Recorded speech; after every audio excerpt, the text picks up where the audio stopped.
In this video, I'm going to explain what batch processing means in n8n and how you can use it to be able to make more effective workflows.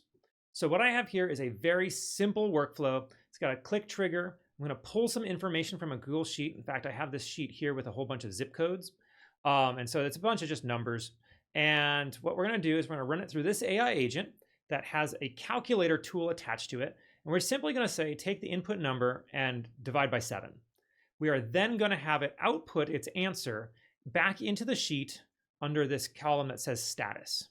All right, and so if I go ahead and execute workflow, what we're going to see, the sheet's going to pull 63 items, and it's going to run through each one at a time. All right, and what's going to happen is it's actually going to output 63 items, and it's going to try to put all of that into Google Sheets. Now, I'm actually going to stop this because I've been through this before. And if it attempted to put 63 items into Google Sheets, there's actually a good chance that I might hit a rate limit on Google Sheets. Google Sheets is kind of weird. Like, it doesn't like me doing too much with it. I don't know why. I'm supposed to be allowed to do like thousands of inputs per minute, but it doesn't. And so I've had this situation happen before for me, and maybe you've had it for you, and that's why you're on this video. But what would happen is this AI agent, in fact, it was taking a moment. I don't want to actually have it take too much time. So let's instead, now what we're going to do is I'm going to go ahead and we're going to come over here. I'm going to show you how you can prevent a rate limit issue, because that's essentially what batch processing is really going to help you to do. I'm going to come over here, and I can do it in the AI agent. I'm fairly certain I can. So I come over here, option, I'm going to do batch processing.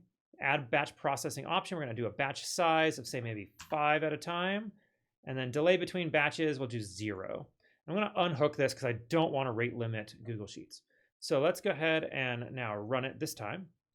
And it's going to try to do 5 of these things all at once.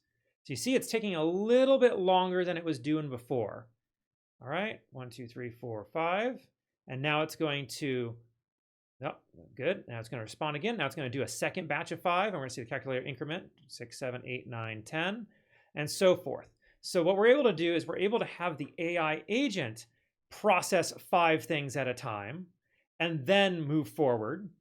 Or we can do another option here. I'm going to break this chain. We're going to add a loop.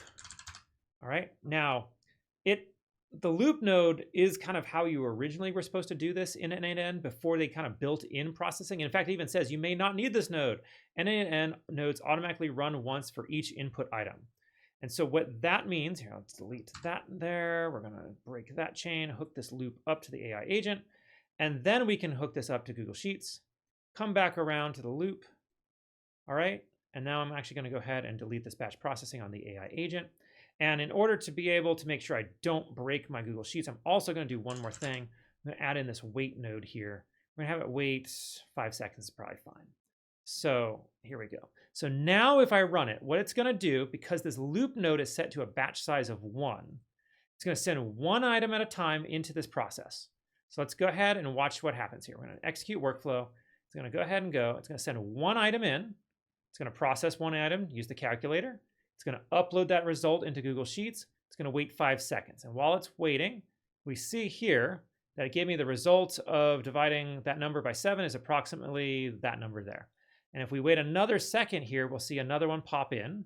There's another one. Okay, good. So what's happening is it's going through 1 at a time, right? So let's go ahead and stop it. I'm going to come back here to my sheet. I'm going to delete these answers. What we're going to do, in the loop node, we're going to go ahead and change this. We'll change this to 5 because maybe I want to be able to process a few more items at a time a little bit faster. So your ability to batch items gives you the ability to slow processes down so that you don't accidentally hit any rate limits. Now, it could also be because if I had maybe like 5,000 items in my rows, 5,000 rows in this sheet, and I had this AI process 5,000 items before it went forward in order to be able to pass that to the next node, there's a good chance I'm going to crash my instance of n8n.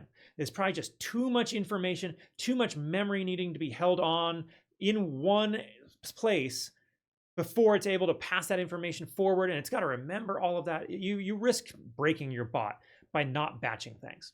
So if I do batches of 5, to come back to the point I was making. Let's go ahead and run the workflow.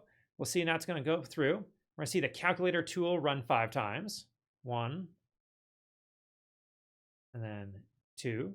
And so what we're seeing is the AI agent's running 5 times, and then it's going to pass it to the Google Sheets node, and it's going to run 5 times. It's not going to run just once to put all this information in. It's going to run 5 times to put all it in, and then it's going to wait. So boom, it's going to run that 5 times, 1, 2, 3, 4, 5, and then wait. So I'm actually going to stop it, come back to my Google Sheet, and we'll see we have 5 answers.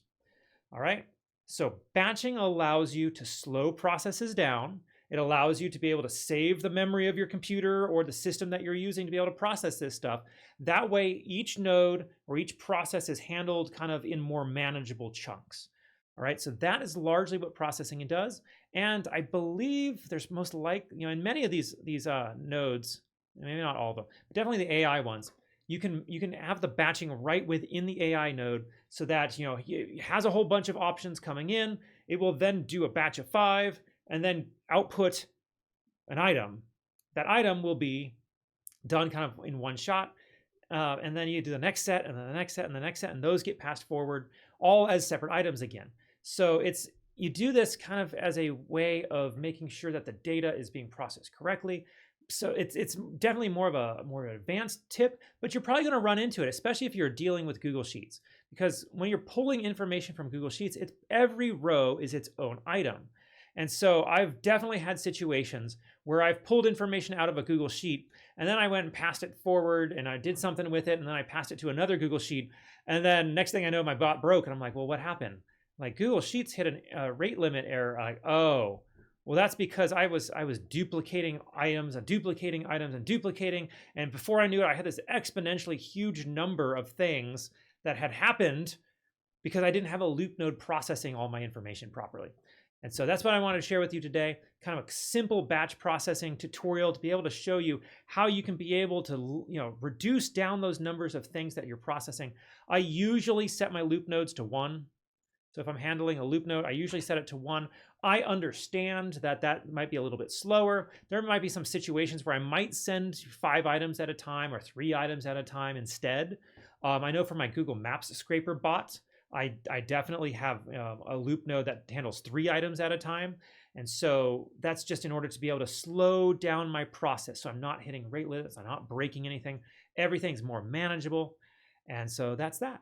Well, hopefully this tutorial was helpful. If so, please make sure to subscribe to the channel, like and share the video. It really does help get this information out there to those who need it. And if you want additional helpful n8n tutorials or a ton of free workflows, please come to my free school community. Links in the description below. I've got social media posting bots. I've got all kinds of tutorials. I got executive assistants. We got a great community of people all looking to help each other to be able to build workflows here in n8n, to be able to make their businesses more automated, to be able to really focus on hitting this AI wave hard so that we're not left behind. As always, I'm Bradford Carlton. Let's automate your success together.